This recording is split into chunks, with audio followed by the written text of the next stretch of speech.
Hi ನಮಸ್ತೆ ಎಲ್ಲರಿಗೂ. ಏನಿಲ್ಲ, ಒಂದು ವಿಷಯ ಮಾತಾಡಬೇಕಾಗಿತ್ತು. ತುಂಬ ಬೇಜಾರಾಗ್ತಿದೆ ಈ ಕ್ಯಾಬ್ ಡ್ರೈವರ್ಗಳನ್ನ ನೋಡ್ತಾ ಇದ್ರೆ. ನಾನು ಕೂಡ ಒಬ್ಬ ಕ್ಯಾಬ್ ಡ್ರೈವರು. ಸಿಕ್ಕಾಬಟ್ಟೆ ಬೇಜಾರಲ್ಲಿದ್ದೆ. ಸೊ ಅದು ನಿಮ್ಮ ಹತ್ರ ಶೇರ್ ಮಾಡ್ಕೋಬೇಕು ಅನ್ನಿಸ್ತು. ದಯವಿಟ್ಟು ಫುಲ್ ವಿಡಿಯೋ ನೋಡಿ. ಹಾಗೆ ನಿಮ್ಮ ಫ್ರೆಂಡ್ಸ್ ಆಗಲಿ, ನಿಮ್ಮ ತಮ್ಮ, ಅಣ್ಣ, ಅಪ್ಪ ಯಾರೇ ಡ್ರೈವರ್ಸ್ ಇದ್ದರೂ ಅವ್ರಿಗೆ ಶೇರ್ ಮಾಡಿ.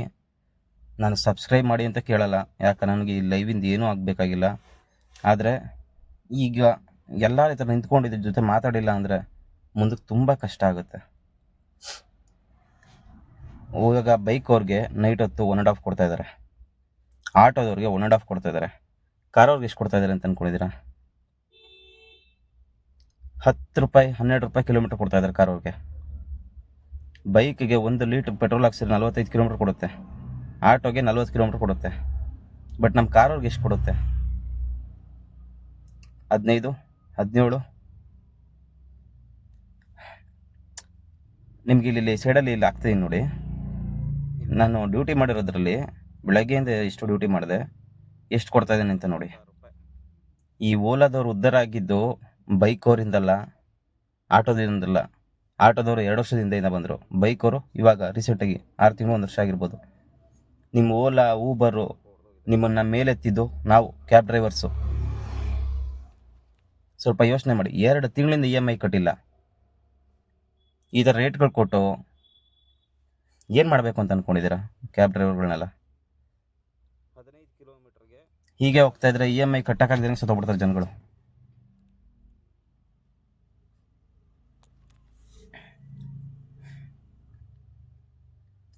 ನಿಜ ಎಷ್ಟು ಬೇಜಾರಾಗ್ತಿದೆ ಅಂದರೆ ಅಷ್ಟು ಬೇಜಾರಾಗ್ತಿದೆ ಇವತ್ತು. ಇನ್ನು ಸ್ವಲ್ಪ ದಿನ ಹೋದರೆ ಯಾರು ಕೂಡ ಕಾರ್ ಡ್ರೈವಿಂಗ್ ಫೀಲ್ಡ್ಗೆ ಬರಬೇಡಿ, ವೇಸ್ಟು ಬಂದರೆ. ಇದಕ್ಕಿನ್ನ ಬೇರೆ ಯಾವ್ದಾದ್ರು ಒಂದು ಕೆಲಸ ನೋಡ್ಕೊಂಬಿಡಿ. ವೇಸ್ಟಲ್ಲಿ ವೇಸ್ಟ್ ನಡೀತಾ ಇದೆ. ಯಾವನೋ ಬಂದು ಇಲ್ಲಿ ವಿಡಿಯೋ ಮಾಡಾಕ್ತಾನಲ್ಲ, ದಿನಕ್ಕೆ 3 ಸಾವಿರ ಮಾಡ್ತೀನಿ 4 ಸಾವಿರ ಮಾಡ್ತೀನಿ ಅಂದ್ಬಿಟ್ಟು ಅಂಥವ್ರು ಸಿಕ್ಕರೆ ಮೆಟ್ ಹೊಡೀರಿ ಹೇಳ್ತೀನಿ. ಸುಳ್ಳು ಹೇಳಿ ನಿಜ ಹೇಳ್ತಿಲ್ವಾ? ಯಾರೇ ಆಗಲಿ, ನಿನ್ನ ತಮ್ಮ ಕಾರ್ ಹಾಕ್ಕೊತೀನಿ, ಇಲ್ಲ ನಿಮ್ಮ ಫ್ರೆಂಡ್ ಕಾರ್ ಹಾಕ್ಕೊತೀನಿ, ನಿಮ್ಮ ಅಣ್ಣ ಕಾರ್ ಹಾಕ್ಕೊತೀನಿ ಅಂದರೆ ಅವ್ರಿಗೆ ಹೇಳಿ. ಡ್ರೈವಿಂಗ್ ಫೀಲ್ಡಲ್ಲಿ ಏನೂ ಇಲ್ಲ, ಕಾರಲ್ಲಂತೂ ಏನೂ ಇಲ್ಲ. ನಿಮಗೆ ಇವಾಗ ನಮ್ಗೆ ನೋಡಿ, ಮೊನ್ನೆ ಒಂದು ಡ್ಯೂಟಿ ಹೋದೆ, 12 ಕಿಲೋಮೀಟ್ರಿಗೆ 176 ರೂಪಾಯಿ ಕೊಡ್ತವನೆ. ಆಟೋಗೆ 250 ರೂಪಾಯಿ ಕೊಡ್ತಾ ಇದೆಯಲ್ಲ ಗುರು. ಕಾರು ಏನು ಮಾಡಿದ್ವಿ ನಿನಗೆ? ಬೈಕಿಗೆ 200 ಅಂತೆ, ಆಟೋಗೆ 270 ಅಂತೆ, ಕಾರು 176 ರೂಪಾಯಿ. ಯಾಕೆ? ನನಗೆ ಅರ್ಥ ಆಗ್ತಿಲ್ಲ ಇದು ಯಾಕೆ ಅಂತ. ನಿಜವಾಗ್ಲೂ ಹೇಳ್ತೀನಿ ನೋಡು, ಓಲಾದವ್ರು ಊಬರ್ ಅವ್ರಿಗೆ ನಮ್ಮಿಂದ ನೀವು ಇದ್ದೀರಾ ಅಷ್ಟೇ. ನಾನು ಒಂದೇ ಒಂದು ಆಸೆ ಏನು ಗೊತ್ತಾ? 2 ದಿವಸ ಎಲ್ಲ ಕಾರ್ ಡ್ರೈವರ್ಗಳು ಒಟ್ಟಿಗೆ ಸೇರಿ ಈ ಓಲಾ ಊಬರ್ನ ಮುಟ್ಟಲೇಬಾರ್ದು, ಬಿಟ್ಬಿಡ್ಬೇಕು. ಅವಾಗ ಗೊತ್ತಾಗ್ಬೇಕು ಇವ್ರಿಗೆ. ಆಟೋದವ್ರು ಕೊಡ್ತಾ ಇದ್ದಾರೆ, ಬೈಕ್ ಟ್ಯಾಕ್ಸಿಯವ್ರು ಕೊಡ್ತಾರೆ, ಇವ್ರು ಆಟೋದವರು ರ್ಯಾಪಿಡೋ ಇವ್ರಿಗೆಲ್ಲ ಕುತ್ಕೊಂಡು ಜಗಳ ಆಡ್ತಾರೆ, ಬೈಕ್ ಓಡಿಸಿ ಅಂತ. ನಾವು ನೆಕ್ಸ್ಟ್ ಆಟೋದವ್ರು ಇಟ್ಕೋಬೇಕು, ಯಾಕಪ್ಪ ಆಟೋ ಓಡಿಸ್ತಿದ್ಯಾ ನೀನು ಅಂದ್ಬಿಟ್ಟು ಅಂತ.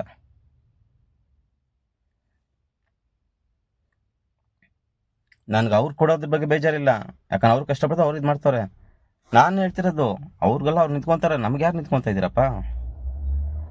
ಯಾರಿದ್ದಾರೆ ನಮ್ಮ ಡ್ರೈವರ್ಗಳು ಕಷ್ಟ ಕೇಳೋದು? 12 ರೂಪಾಯಿ 13 ರೂಪಾಯಿ ಕಿಲೋಮೀಟ್ರು. ಯಾವನು ತಲೆ ಕೆಡಿಸ್ಕೊಂತ ಇಲ್ಲ, ಯಾವನು ಮಾತಾಡ್ತಾ ಇಲ್ಲ. ಗುರು ಹಿಂಗೆ ಆದರೆ ನಾಳೆ EMI ಕಟ್ಟಾಗ ಸತ್ತೋಗ್ಬಿಡ್ತಾರೆ. ತಿಂಗಳ 15,000 ರೂಪಾಯಿ EMI ಕಾರ್ಗೆ. ಹೌದು ಹೇಳ್ತೀರಾ ಇವಾಗ, ಇದು ಬಿಟ್ಟು ಬೇರೆ ಕೆಲ್ಸಕ್ಕೆ ಹೋಗುವಂತ. ನಾವು ಬರಲ್ಲ ಗುರು ಬೇರೆ ಕೆಲಸ. ನಾವು ಫಸ್ಟಿಂದ ಇರೋದೇ ಹಿಂಗೆ, ಡ್ರೈವರ್ ಆಗೇ ಇದ್ವಿ. ಇವತ್ತು ನೀವು ಯಾರು ತಲೆ ಕೆಡಿಸ್ಕೊಳ್ಳಿಲ್ಲ ಅಂದರೆ ನಾಳೆ ನಿಮ್ಮ ಅಣ್ಣನೋ ತಮ್ಮನೋ ಫ್ರೆಂಡೋ ಇದೇ ಕ್ಯಾಬ್ ಡ್ರೈವರೇ ಸೂಸೈಡ್ ಮಾಡ್ಕೊಬಿಡ್ತಾರೆ EMI ಕಟ್ಟಕ್ಕಾಗ್ದಿರಂಗೆ. ತುಂಬ ಕೇಸ್ಗಳು ನೋಡಿದ್ದೀರಾ ನೀವು. ಬೇಕಾದ್ರೆ ಹೋಗಿ ಚೆಕ್ ಮಾಡಿ ನೋಡಿ, ಯೂಟ್ಯೂಬಲ್ಲಿ ಇಲ್ಲ ಗೂಗಲಲ್ಲಿ ಚೆಕ್ ಮಾಡಿ ನೋಡಿ. ಕ್ಯಾಬ್ ಡ್ರೈವರ್ಗಳು EMI ಕಟ್ಟಕ್ಕಾಗ್ದಿರ ಆ ಅವಮಾನಕ್ಕೆ ಸತ್ತೋಗ್ಬಿಡ್ತಾರೆ. ಕನಸಿಂದ ಕಷ್ಟಪಟ್ಟು ತೊಗೊಂಡಿರ್ತೀವಿ ಕಾರನ್ನ, ಏನೋ ಆಗುತ್ತೆ ಅಂದ್ಬಿಟ್ಟು ಅಂತ. ಈ ನನ್ನ ಮಕ್ಕಳು ಫಸ್ಟೇ ಇವ್ರಿಗೆ ಕೊಡ್ಬೇಕಾಯ್ತಲ್ಲ. ನಾವು ಕಾರ್ ತಗೊಂಡು ಕಾರ್ ಹಾಕಿ ಅದಾದ್ಮೇಲೆ ಇವಾಗ ಹಿಂಗೆಲ್ಲ ರೇಟ್ ಕೊಟ್ರೆ ಏನು ಮಾಡೋಣ? ಈಗ ಎಲ್ಲ ಅವ್ರವ್ರ ಕಷ್ಟ ಹೇಳ್ಕೊತಾರೆ. ನಾನು ಹೇಳ್ತಿರೋದು 2 ದಿವಸ, 2 ದಿವಸ ನೀವು ಶ್ರೀಮಂತರ ಆಗಲ್ಲ ಬ್ರದರ್ಸ್. ಬಟ್ ನಿಲ್ಲಿಸಿ ಗಾಡಿಗಳನ್ನ 2 ದಿವಸ, ಯಾರು ಓಡಿಸ್ಬಿಡಿ. ನನಗೆ ಬೇಕಿದ್ರೆ ನೀನು 2 ದಿವಸ ಊಟ ತಿಂಡಿ ಬಿಟ್ಬಿಟ್ಟು ನಿಂತ್ಕೊಬಿಡ್ತೀನಿ, ರೇಟ್ ಜಾಸ್ತಿ ಮಾಡ್ತಾರೆ ಅಂದರೆ. ಈ ರೇಟಿಂದ ಓಡಿಸ್ರೆ ಏನೂ ಆಗಲ್ಲ, ಸತ್ಯವಾಗ್ಲೂ ಏನೂ ಆಗಲ್ಲ. ಈ ಬೇವರ್ಸಿ ಓಲಾದವ್ರಂತೂ ಯಾಕೆ ಹೇಳಿ, ಅವ್ರಿಗೆ ಗೊತ್ತು 100ರಲ್ಲಿ 20 ಜನ ನಿಂತ್ಕೊಂಡ್ರೆ ಇನ್ನು 80 ಜನ ಗಾಡಿ ಓಡಿಸ್ತಾರೆ. ಆ ಓಡಿಸೋರಿಗೆ ಕೇಳ್ತಾ ಇದ್ದೀನಿ ನಾನು, 2 ದಿವಸ ಶ್ರೀಮಂತರಾಗ್ಬಿಡ್ತೀರಾ ನೀವು? 2 ದಿವಸ ನಿಜವಾಗ್ ಶ್ರೀಮಂತರಾಗ್ಬಿಡ್ತೀರಾ? ಆದರೆ ನೀವು 2 ದಿವಸ ಗಾಡಿ ಸ್ಟಾಪ್ ಮಾಡಿದ್ರೆ ನಿಮ್ಮಿಂದ ಯಾರೋ ಒಬ್ಬ ಸಾಯೋದ್ರಿಂದ ಬದುಕುವಂತ, ಸ್ವಲ್ಪ ರೇಟ್ ಜಾಸ್ತಿ ಆದರೆ. ಅವತ್ತಿನ ದಿವಸ ನೀವು ಡ್ಯೂಟಿ ಮಾಡಿಬಿಟ್ಟು ನಿಮ್ಮ ಮನೆಯವ್ರು ಊಟ ಹಾಕ್ಬೋದು, ಒಪ್ಕೊತೀನಿ. ನಿಂದು EMI ಇದೆ, ನಿಂದು ಪ್ರಾಬ್ಲಮ್ ಇದೆ ಅಂತ. ಬಟ್ ಆ 2 ದಿವಸ ನಿನಗೂ ಉಪಯೋಗ ಇದೆ ಬ್ರದರ್. ದಯವಿಟ್ಟು ಹೇಳ್ತಾ ನೋಡಿ, ಎಲ್ಲ ನಮ್ಮ ಕ್ಯಾಬ್ ಡ್ರೈವರ್ಗಳು ಸೇರಿ 1-2 ದಿವಸ ಎಲ್ಲಾದರೂ ಸ್ಟಾಪ್ ಮಾಡಬೇಕು. ಹೀಗಿದ್ರೆ ನಿಜವಾಗ್ಲೂ ಬದುಕಕ್ಕಾಗಲ್ಲ. ಇವತ್ತು ನಮ್ಗೆ ಯಾಕೆ ಅಂತ ಬಿಟ್ಟಿರ್ತೀರಾ, ಬಟ್ ನಾಳೆ ನಿಮಗೆ ನಿಮ್ಮ ಮಗನೇ ಇರ್ಬೋದು, ನಿಮ್ಮ ಫ್ರೆಂಡೇ ಇರ್ಬೋದು, ಈ ಥರ ಏನು ಡ್ಯೂಟಿ ಬರ್ದಿರಂಗೆ, EMI ಕಟ್ಟಕ್ಕಾಗ್ದಿರಂಗೆ ಸೂಸೈಡ್ ಮಾಡ್ಕೊಂಡಾಗ ಗೊತ್ತಾಗುತ್ತೆ. ಅದಕ್ಕೆ ಕಾರಣ ಯಾರು ಹೇಳಿ? ನೀವೇ, ಸತ್ಯವಾಗ್ಲೂ ನೀವೇ.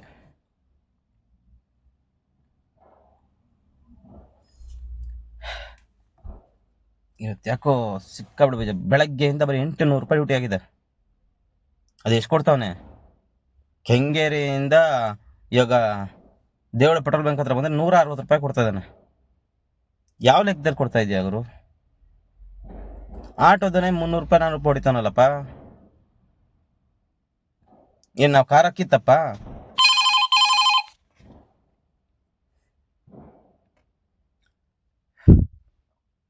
ದಯವಿಟ್ಟು, ನನಗೆ ಯಾರಿದ್ದಾರೆ ಅಂತ ಗೊತ್ತಿಲ್ಲ, ನಮ್ಮ ಕ್ಯಾಬ್ಗೆ ಸಪೋರ್ಟ್ ಮಾಡೋರು ಯಾರು ಇದ್ದರೆ 2 ದಿವಸ ಎಲ್ಲ ಗಾಡಿಗಳನ್ನ ಬಂದ್ ಮಾಡಿಸಿ. ಪ್ರತಿಯೊಬ್ಬರು ನಿಲ್ಲಿಸ್ಬೇಕು. ನಿಲ್ಸಲ್ಲ ಗೊತ್ತಾ? ಅವನಿಗೆ ನೀನು ಒಂದೇ ಒಂದು ಮಾತು ಗುರು ನಾನು ಹೇಳ್ತಿರೋದು, 2 ದಿವಸದಲ್ಲಿ ನೀನು ಕೋಟ್ಯಾಧಿಪತಿ ಆಗಲ್ಲ ಗುರು. ಆದ್ರೆ ಆ 2 ದಿವಸದಿಂದ ಸರಿ ನಿನಗೋಸ್ಕರ ಅಲ್ಲ ಅಂದರು, ನಿನ್ಗೆ ಹೆಂಗೋ ಬಂದಿದ್ರೆ ಸಾಕು ಅಂತಿದ್ಯಾ ನಿನ್ನ ಪಕ್ಕದಲ್ಲಿರೋ ನಿನ್ನ ಫ್ರೆಂಡ್ಗೆ. ಯಾಕಂದರೆ ಪ್ರತಿಯೊಬ್ಬನಿಗೆ ಒಬ್ಬನಲ್ಲ ಒಬ್ಬ ಡ್ರೈವರ್ ಫ್ರೆಂಡ್ ಇರ್ತಾನೆ, ಇಲ್ಲ ಅವ್ರ ಮೇಲೊಬ್ಬ ಡ್ರೈವರ್ ಮಗ ಇರ್ತಾನೆ. ನಾನು ನಿಮ್ಮ ಹತ್ರ ಕೇಳ್ಕೊತಿರೋದು ಒಂದೇನೆ, ಇದು ನಮ್ಮ ಎಲ್ಲ ಡ್ರೈವರ್ಗಳಿಗೂ ಶೇರ್ ಮಾಡಿ.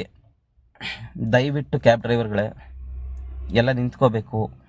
ನಿಂತಿಲ್ಲ ಅಂದರೆ ಸತ್ಯವಾಗ್ಲೂ ಹೇಳ್ತೀನಿ, ಈ ಓಲಾ ಊಬರ್ಗಳಿಂದ ಅದು ಇನ್ನೆಷ್ಟು ಜನ ಸಾಯ್ತಾರೋ ನಮಗಂತೂ ಗೊತ್ತಿಲ್ಲ. ನನಗೆ ಆಲ್ರೆಡಿ ತಲೆಕೆಟ್ಟೋಗಿದೆ, ಏನೋ ಮಾಡ್ಕೋಬೇಡ ಅಂತ. 2 ತಿಂಗಳಿಂದ EMI ಕಟ್ಟಿಲ್ಲ ನಾನು. ಏನು ಮಾಡೋದು ಅಂತ ಅರ್ಥ ಆಗ್ತಿಲ್ಲ. ಈ 600 ರೂಪಾಯಿ 700 ರೂಪಾಯಿ ಡ್ಯೂಟಿಗಳು ಬಿದ್ದು ಬಿದ್ದು ಬಿದ್ದು ದಿನ ಡ್ಯೂಟಿಗಳು ಬರ್ತಾ ಇಲ್ಲ. ಓಕೆ, ಡ್ಯೂಟಿ ಬರ್ತಾ ಇದೆ ಅಂತಲೇ ಹೇಳ್ತೀರಾ, ಎಷ್ಟು ಬರ್ತಾ ಇದೆ ಅಂದ್ಕೊಂಡಿದ್ದೀರಾ? ಡೀಸೆಲ್ ಹಾಕೊಂಡು ಓಡಿಸ್ತಾ ಇದೀವಿ, ನಮಗೆ ಅಂತೇನಿಲ್ಲ. ದಯವಿಟ್ಟು ಹೇಳ್ತಾ ಇದ್ದೀನಿ, ಇಲ್ಲ ನಾನೇನಾದ್ರು ಮಾಡ್ಕೊಂಬಿಟ್ಟು ನಾನು ಓಲಾದರು ಊಬರ್ ಮೇಲೆ ಕೇಸ್ ಹಾಕ್ಬಿಡ್ಬೇಕು, ಇವರಿಂದನೇ ಮಾಡ್ಕೊಂಡೆ ಅಂದ್ಬಿಟ್ಟು. ಆ ಥರ ತಲೆ ಚಿಟ್ಟಿಡೋಯ್ತಿದ್ದೀವಿ ಕೊಡ್ತಿರೋ ರೇಟ್ಗೆ.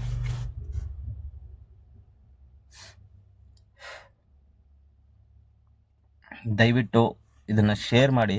ಓಲಾದವ್ರಿಗೆ ಊಬರ್ವ್ರಿಗೆ ಬೈಕ್ ಕೊಡೋ ರೇಟು, ಆಟೋ ಕೊಡೋ ರೇಟು ನಮಗೆ ಜಾಸ್ತಿ ಬೇಡ ಗುರು. ಇನ್ನು ಆಟೋ ಕೊಡ್ತೀಯ ಅಷ್ಟು ರೇಟ್ ಕೊಡು ಸಾಕು. ನನಗೆ ಆಟೋ ಕೊಡ್ತಾ ಇದೆಯಾ ಗೊತ್ತಾ, ಆ ರೇಟ್ ಕೊಡು ಸಾಕು. 1 ಲಕ್ಷ ರೂಪಾಯಿ ಬೈಕ್ ಕೊಡ್ತಾ ಇದೆಯಾ, 3 ಲಕ್ಷ ರೂಪಾಯಿ ಆಟೋ ಕೊಡ್ತಾ ಇದೆಯಾ, 8 ಲಕ್ಷ ರೂಪಾಯಿ ಕಾರವ್ರಿಗೆ ಏನಕ್ಕೆ?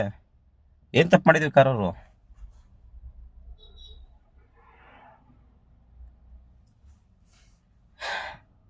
ಯಾರು ಕಾರ್ ಅಸೋಸಿಯೇಷನ್ ಇದ್ದರೆ ದಯವಿಟ್ಟು ನಮ್ಮ ಕ್ಯಾಬ್ ಡ್ರೈವರ್ಗಳ ಕಷ್ಟನ ಕೇಳಿ ಅರ್ಥ ಮಾಡಿಕೊಂಡು 1-2 ದಿವಸ ಬ್ಯಾನ್ ಮಾಡಿಬಿಡಿ ಬ್ರೋ ಓಲಾ ಊಬರ್ನ. 2 ದಿವಸ ಯಾರು ಸಾಯಲ್ಲ ಗುರು. ಆದರೆ ನೀವು ಒಂದು ಚೂರು ರೇಟ್ ಜಾಸ್ತಿ ಮಾಡಿದ್ರೆ ತುಂಬ ಜನ ಬದುಕೊಂತಾರೆ. ಇದು ನನ್ನ ಕಡೆ ಒಂದು ರಿಕ್ವೆಸ್ಟು, ದಯವಿಟ್ಟು ಹೇಳ್ತಾ ಇದ್ದೀನಿ. 1-2 ದಿವಸ ಎಲ್ಲ ನಿಲ್ಲಿಸ್ಬಿಡಿ. ಬೇಕೇ ಇಲ್ಲ ಹಾಕಿದ್ದೀನಿ ನೋಡಿ ಸೈಡಲ್ಲಿ ನಾನು ಎಷ್ಟು ಕೊಡ್ತಾ ಇದ್ದೀನಿ, ಎಷ್ಟು ಡ್ಯೂಟಿ ಮಾಡಿದ್ದೀನಿ ಅಂತ. ದರಿದ್ರವಾಗಿದೆ ಬ್ರದರ್. ಕ್ಯಾಬ್ ಡ್ರೈವರ್ ಅಂದ್ರೆ ಅಷ್ಟೊಂದು ಚೀಪಾ? ಡ್ರೈವರ್ ಆದರೆ ಏನು ಚಿನ್ನ ಡೈಮಂಡ್ ಥರ ನೋಡ್ಕೊತೀನಿ ಅಂತ ಅವಾಗಿತ್ತು. ಇವಾಗ ಏನಂದರೆ ಡ್ರೈವರ್ ಆದರೆ ಏನು ಚಿನ್ನ ಮನೆ ಬಿಟ್ಟು ಓಡೋಗ್ತೀನಿ ನಾನು ಅಂತ ಹಂಗಿದೆ. ಮನೆ ಬಾಡಿಗೆ ಕಟ್ಟಕ್ಕಾಗ್ತಿಲ್ಲ, ನಾವು EMI ಕಟ್ಟಕ್ಕಾಗ್ತಿಲ್ಲ. ಟೀ ಬನ್ನು ತಿನ್ಕೊಂಡು ದಿನ ಕಳೆಯಂಗಾಗ್ಬಿಟ್ಟಿದೆ. ಆಟೋದಲ್ಲಿ AC ಇಲ್ಲ, ಕಾರಿಗೆ ಬಂದ್ಬಿಟ್ಟು AC ಹಾಕು ಅಂತಾರೆ, ಆದರೆ ಕೊಡೋ ರೇಟು ಕಮ್ಮಿ. ನನಗೆ ಇನ್ನೊಂದು ಡೌಟ್ ಏನು ಗೊತ್ತಾ, ಬೈಕಲ್ಲಿ ಮಾಡ್ಲು ಕೇಳಲ್ಲ, ಆಟೋದಲ್ಲಿ ಮಾಡ್ಲು ಕೇಳಲ್ಲ, ಕಾರನ್ನು ಮಾಡ್ಲು ಕೇಳ್ತಿಲ್ಲ. ನಿನ್ನ ಕಾರನ್ನು ರೇಟ್ ಜಾಸ್ತಿ ಕೊಡೋಕ್ಕೆ ನಿನ್ನ ಬಾಧೆ. ನೀವು ಓಲಾ ಊಬರ್ಗಳ ಬೇವರ್ಸಿಗಳ ಏನು ಬಾಧೆ ನಿಮಗೆ? ಕಿತ್ತೋದು ನನ್ನ ಮಕ್ಕಳು. ಈ ನನ್ನ ಮಕ್ಕಳಿಗೆ ಹೆಂಗೆ ಅಂದರೆ, ಕಾರ್ಗೆ ಮಾತ್ರ ಮಾಡ್ಲಿರ್ಬೇಕು, ಹೊಸ ಮಾಡಲೇ ಇರಬೇಕು, ಎಲ್ಲ 20 ಮೇಲೇನೆ ಇರಬೇಕು. ಆಯಿತು ಹಾಕು, ಆಟೋ ಕೂಡ ಮಾಡಲೇ ಇರಬೇಕು, ಬೈಕ್ ಕೂಡ ಬೈಕ್ ಇರಬೇಕು ಅಂತ. ಯಾಕೆ ಕಾರವ್ರು ಏನು ಮಾಡಿದ್ವಿ?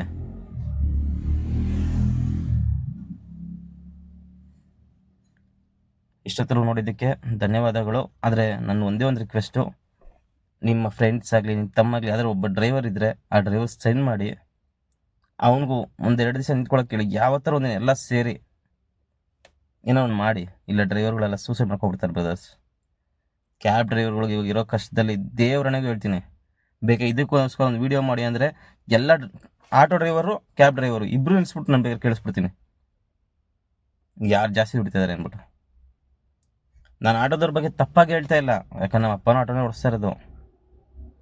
ಆದರೆ ನನಗಿಲ್ಲಿ ಆಗ್ತಿರೋ ಬೇಜಾರು ಏನು ಗೊತ್ತಾ,